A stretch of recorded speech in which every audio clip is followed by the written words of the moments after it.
चलिए आज बात करते हैं हिंदी साहित्य की एक ऐसी कहानी की जो इतने साल बाद भी उतनी ही सच्ची लगती है।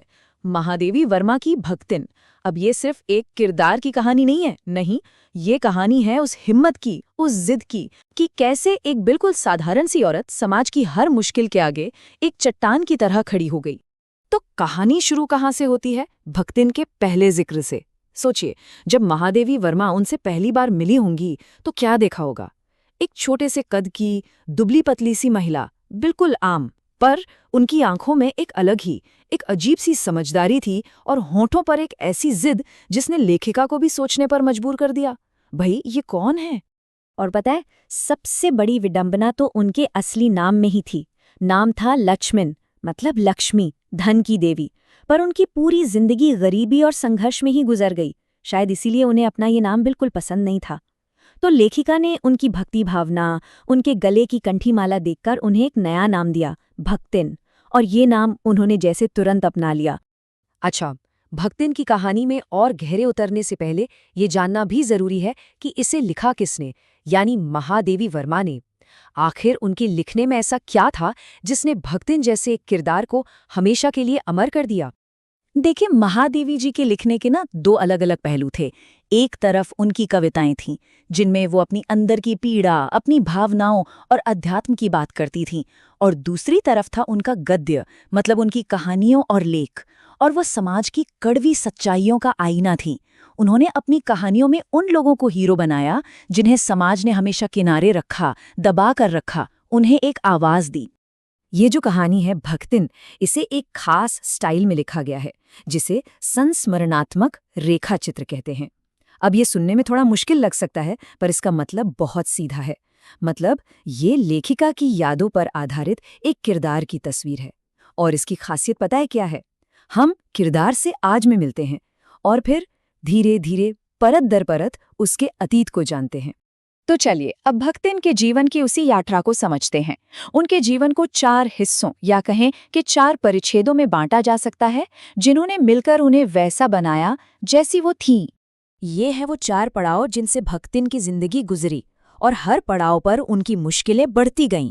लेकिन कमाल की बात यह है कि हर मुश्किल के साथ उनका स्वाभिमान, उनकी लड़ने की हिम्मत और भी पक्की होती चली गई।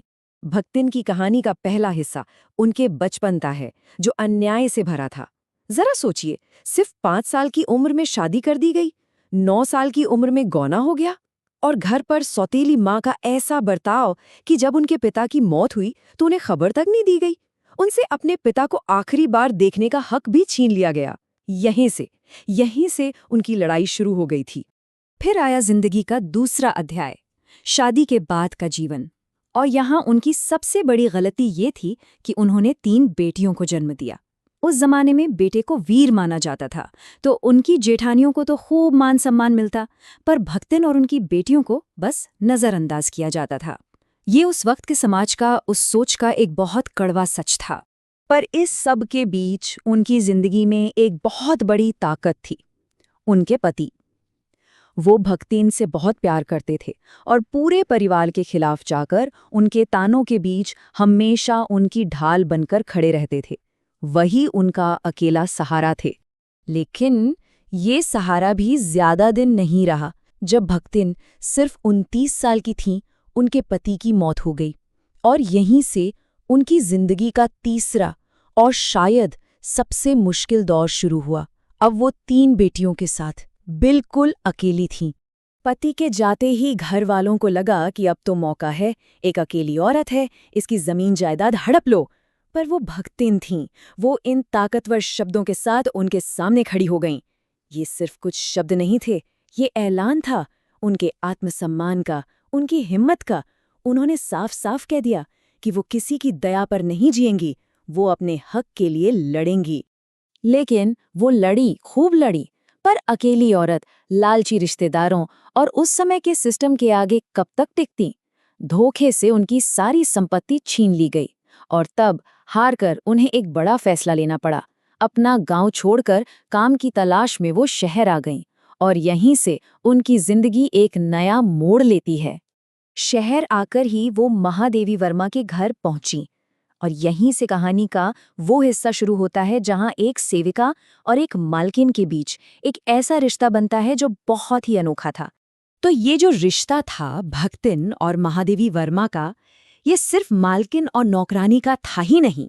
धीरे धीरे ये एक दूसरे पर इतने निर्भर हो गए, इतना गहरा लगाव हो गया कि ये बंधन किसी परिवार के रिश्ते जैसा हो गया। ऐसा लगता था जैसे दोनों की जिंदगी की डोर एक दूसरे से बंध गई हो।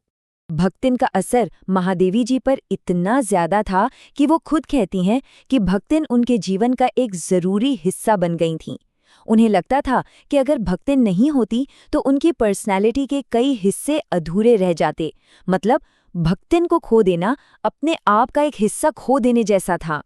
तो अब सवाल ये उठता है कि ये कहानी आज भी इतनी ज़रूरी क्यों है?